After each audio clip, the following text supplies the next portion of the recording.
வாழ்க்கைன்றது ஒரு பயணம். அதுல ஜெயிக்கவோ தோக்கவோ முடியாது. கடைசி வரைக்கும் ஓடிட்டே இருக்கலாம், அவ்வளவுதான். ஆனா அப்படி ஓடுறது நமக்கு பிடிச்ச மாதிரி கூட ஓடலாமே. ஏன்னா வாழ போறது ஒரே ஒரு முறை தான்.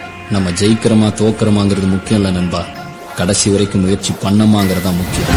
ஒன்னு ஞாபகம் வச்சுக்கோ, தோத்தா ஜெயிக்கணும்னு மட்டும்தான் தோணும். ஆனா அவமானப்பட்டா சாதிக்கணும்ன்ற வெறியே வரும்டா.